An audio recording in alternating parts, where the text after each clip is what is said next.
겠습니다. 이번 주 한 주간은 우리가 그저 감사할 뿐입니다 라고 하는 주제로 특별 새벽 기도회를 엽니다. 그래서 저도 저의 개인적인 시간들을 생각해 보았습니다. 그래서 어땠지? 나는 어떻게 살았지? 이런 것들을 생각해 보았죠. 어린 시절서부터 지금까지 참 오랜 시간이 지난 것 같습니다. 그러면서 이런 생각을 했어요. 어린 시절에 나는 지금 내가 이런 삶을 살게 될 줄을 전혀 몰랐던 것 같습니다. 여러분들은 여러분의 지금의 이 모습이 될지 상상이나 하셨습니까? 그렇게 나는 앞으로 어떤 삶을 살겠다 이런 것 자체도 잘 없던 그런 시기였을 겁니다. 그래서 저는 지금의 저의 모습에 너무 만족합니다. 저는 지금의 저의 모습이 너무 감사하고 은혜입니다. 어떤 분은 참 시대적으로 어려운 시기를 지나오기도 하죠. 지금 이 다음 세대들은 참 부유함 가운데 태어나서 자연스럽게 맛있는 거 먹고 좋은 거 공부하고 이럽니다만 어떤 분은 식민지 시절에 태어나신 분도 있습니다. 전쟁통에 태어나신 분도 있고 전쟁 이후에 다 폐허가 됐던 그런 시대에 태어나신 분도 있습니다. 하지만 그런 시기를 다 지나고 지금의 내가 여기에 있다라고 하는 것은 너무나도 감사한 일이라는 거죠. 부모에게 사랑받고 크고 공부할 수 있는 기회가 우리에게 주어지고 사랑하는 사람을 만나서 가정을 이루고 지금껏 지내온 모든 것들이 다 하나님의 은혜고 감사한 일입니다. 이 가운데 혹여나 한두 가지 우리에게 조금 부족할 수도 있습니다. 나는 무슨 예를 들어서 아버님이 일찍 돌아가셔가지고 아버지의 사랑을 모른다든지 또는 무슨 형제간에 재미나게 그런 가정은 아니어서 혼자여서 좀 외로웠다든지 여러분 그런 거는 너무 어떻게 보면 작은 부분이기도 합니다. 우리의 삶 전체를 생각해 볼 때에 하나님이 우리를 인도해 오셨고 그 가운데 작은 안 좋은 거 하나 찾으려면 우리도 얼마든지 다 찾아낼 수 있는 거죠. 하나님은 우리의 지나온 시간들을 다 아실 겁니다. 그래서 우리가 어떤 삶을 살았는지 오늘 본문 속의 다윗도 그런 것을 고백합니다. 하나님이 저를 다 아시지 않습니까? 익히 아시지 않습니까? 라고 이야기하는 거죠. 본문의 내용을 요약하면 이렇습니다.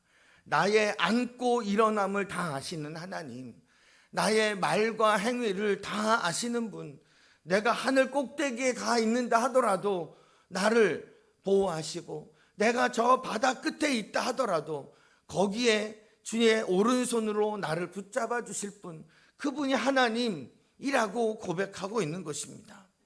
내게 흑암이 덮이고 어둠 가운데 있다 할지라도 내게 낮과 같은 강한 빛을 비춰주실 분, 그분이 바로 하나님이시라고 고백합니다.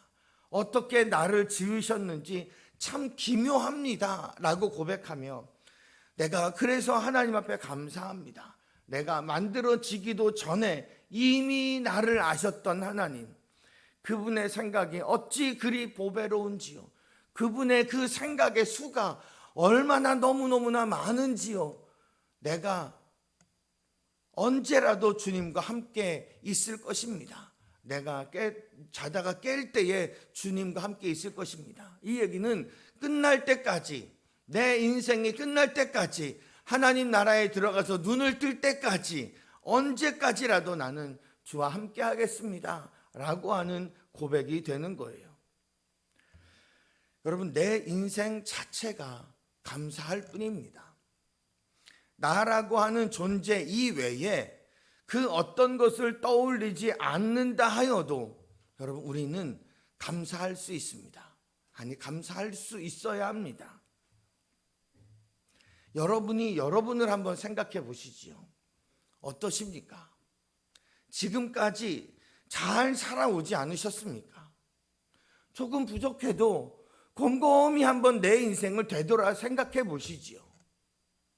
지금까지 잘 살아온 자신이 대견하지 않습니까? 코흘리게 아이였습니다. 조그마한 골목길에서 고무줄 놀이나 하고 구슬치기나 하던 아이였습니다. 이제 의젓한 어른이 되었습니다. 늘 공부에 찌들어 있던 학생이었습니다. 패기만 넘쳤지 앞으로 무엇을 하며 지내야 할지 막막하던 그런 젊은이가 이제 각각의 세상 곳곳에서 각각의 뭔가를 하며 나름의 위치에서 지금까지 지내왔습니다. 어린 아기 키우느라 정신없던 새댁이 어느덧 중년이 되었습니다. 그 시간들이 감사하고 그 시간들이 은혜 아닙니까? 우리가 받은 것으로 감사하는 것도 중요하지만 받지 않은 것, 뭔가 추가적으로 받지 않은 것, 원래의 나의 인생, 그것으로도 조건에 의한 감사가 아니라 그것으로도 나 자신만으로도 감사할 수 있어야 되지 않겠습니까? 사실 우리가 조건도 잘 찾아내지도 못합니다. 욕심에 가려져서 그래 이미 일단 다 받은 거 없고 다 누리는 건데도 욕심이 한번 이렇게 뭐 한번 쓰여지면 그 조건 이미 받은 것인데도 잘 눈에 마음에 감사로 다가오지 않게 되는 거죠. 내가 살아있음이, 내가 이 땅 가운데 태어나서 존재하고 있음이 감사라는 것, 여러분 한번 생각해 보셨습니까? 내가 살아있음, 내가 여기 존재했음, 이것이 충분한 감사의 조건이 될 수 있다는 거죠. 아직은 뭔가 다 이룬 것이 없어도, 아직은 내가 조금 부족하여도 나라고 하는 존재만으로도 감사할 수 있어야 합니다. 나 하나만으로도 감사할 수 있는 인생이 되시길 주의 이름으로 간절히 축원합니다.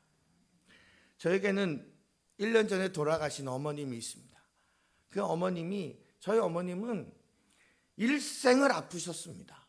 정말 일생을 아프셨습니다. 오죽하면 몸무게 38kg였으니까요. 몸무게 38kg. 그래서 저는 어렸을 때에 이런 얘기도 제가 종종 했던 것 같은데 저희 어머님은 늘 계란국에 밥 말아 드셨습니다. 그게 계란이 있을 때는, 없을 땐 물에다 밥 말아 먹고, 왜 중국집에 가면 뭐 이렇게 볶음밥 시키면 계란 뭐 나오는 거 있잖아요. 이렇게 얼건 물에다가 계란 이렇게 흐물거리는 계란이 있잖아요. 거기다 후추 넣고 파 넣고. 저희 어머니는 그런 계란국을 드셨어요. 그런데 거기에다가 후추 넣고 파도 안 들어가고 정말 멀건 물 같은 데다가 계란만 이렇게 노랗게 떠다니는 거 있죠. 저는 그게 중국집에서 나오는 것을 보고서 사실 깜짝 놀랐습니다. 그리고 하나도 먹고 싶지 않았어요.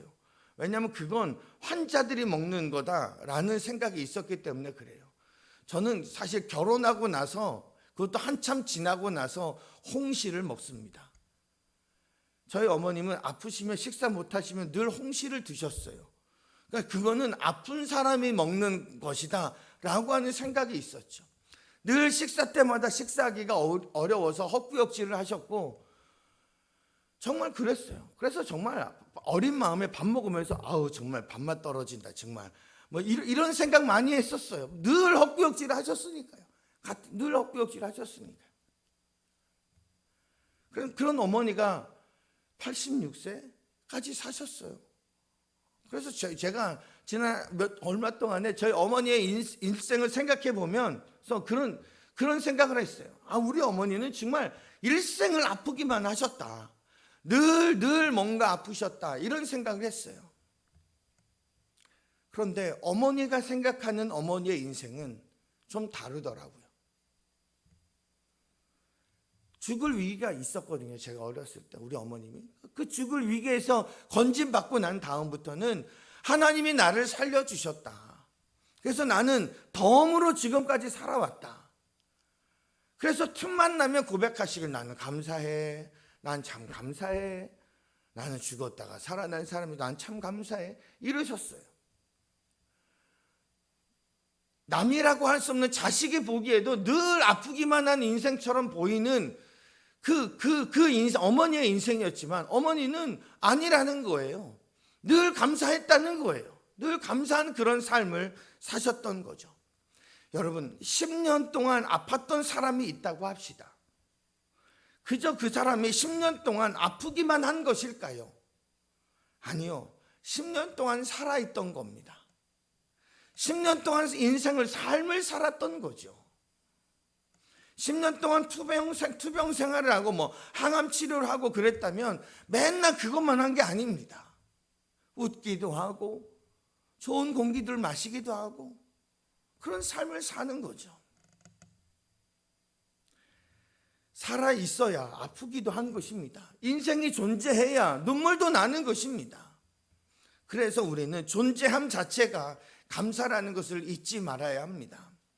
여기에 이렇게 내가 만져지고 있고, 여기에 이렇게 자리에 앉아 있는 것, 내가 숨을 쉬고 있는 것, 직장에 나가서 일을 하고 자녀들 얼굴을 보며 손을 잡고 기도하고 하는 것, 이 모든 것들이 하나님께서 우리에게 주신 기회이기 때문에 우리는 얼마든지 감사할 수 있다는 것입니다. 누가 나의 인생을 평가할 수 있겠습니까? 아들이 어머니의 인생을 평가할 수 있겠습니까? 다른 사람이 아닙니다. 내가 나의 인생을 평가하는 것이 제일 중요한 것 아니겠습니까? 다른 사람의, 우리 직장 동료나 무슨 가족들이나 이런 사람의 평가가 좋으면 내가 조금 더 보람이 있기도 하고 의미를 발견할 수도 있겠습니다만, 내가 나에 대해서 어떻게 생각하는가? 나는 나로 말미암아 감사할 수 있는가? 여러분, 우리가 감사를 안 하면 아무도 감사를 안 합니다. 하나님이 나 대신에 내 인생 감사해 주는 게 아닙니다. 감사는, 나에 대한 감사는 나밖에 할 수가 없습니다. 어떻게 보면 하나님이 대신 감사를 해주나요? 아니요, 하나님 우리에 대한 감사를 하시는 분이 아닙니다. 뭘 받은 것으로 인한 감사가 아니라 그냥 나 어린 시절 유행가 따라 부르기 좋아하고, 어린 시절 골목길에서 뛰어다니고, 사춘기 때 그 못되게 굴었던 나, 그런 나가 여기에 이 자리에 앉아서 하나님 앞에 예배하고 있으면 이게 참 놀라운 일입니다. 감사한 일입니다. 세상에 나가 놀고 하는 것이 너무나도 좋았던 그런 나가 중년이 되어 자녀와 함께 예배를 드리고 있음이 기가 막힐 노릇입니다. 어린 시절에는 정말 상상도 못했던, 시간이 훌쩍 지나서 60이 되고 70이 되었지만 지금도 어린 시절이 다 기억이 나는데, 그 시절을 보낸 내가 여기서 하나님을 찬양하고 있는 이런 내가 되었다는 그 길고 긴 시간들이 잘 지나왔음이 놀랍도록 감사한 일이라는 것입니다. 지금처럼 숨을 쉬고 있고 삶이라는 기회가 주어지니 이것이 하나님의 은혜입니다. 내게 주신 삶의 기회가 하나님의 선물입니다. 나의 평범한 일상이 하나님이 주신 기회임을 기억하고 우리 감사할 수 있는 자들이 될 수 있기를 바랍니다. 하나님이 나를 사랑하셨습니다. 오늘 본문 속에서 다윗의 그 마음들이 느껴지지 않습니까? 하나님이 익히 하시지 않습니까? 하나님이 다 나를 보시지 않았습니까? 우리는 지금도 그걸 알 수 있어야 합니다. 어렸을 때는, 몰랐을 때는 잘 모르지만 하나님의 은혜를 아는 우리라면 하나님의 돌보심이 어떠했는지 예전에는 잘 몰랐다 하더라도 지금쯤은 알 수 있어야 합니다. 알 수 있는 기회가 우리에게 주어졌을 때에 기억해야 합니다. 우리는 오늘 이렇게 기도하고 나아가도 또 세상 앞에 또 정신없이 살아갈 겁니다. 감사함을 또 잊어버리고 묵상하지 못하고 또 살아갈 수도 있습니다. 여러분, 그래도 잊어버려도 또 한 번 기억하셔야 합니다. 하나님이 나를 참 귀하게 여기십니다. 내 인생을 돌보고 계시며 인도하시고 날 아끼시는 분이십니다. 날 사랑하십니다. 내 위기 때마다 지혜를 주셨고 내가 아플 때마다 길을 예비하셨습니다. 앞으로도 나의 남은 인생을 지켜보시고 누구보다도 내 인생을 응원하시는 분이, 누구보다도 내 인생과 가까이 하시는 분이 하나님이십니다. 그런 나입니다. 그러니 나는 나로 말미암아 감사할 수 있어야 합니다. 늘 모자라다고요? 늘 나는 부족하다고요? 아니요, 그것이 꼭 믿음이 좋은 게 아닙니다. 하나님이 귀하게 여기는 것을 나도 귀하게 여길 줄 알아야 합니다. 하나님이 나를 귀하게 보십니다. 내가 나를 귀하게 여길 줄 아는 게 바른 믿음입니다. 나 그저 감사할 뿐입니다. 내 인생 그저 감사할 뿐입니다. 오늘도 내 인생을 되돌아보며 감사함으로 살아가시고 그 감사한 마음 잃어버리지 마시기를 주님의 이름으로 간절히 축원합니다. 아멘. 우리 이 시간에 함께 한번 기도하겠습니다.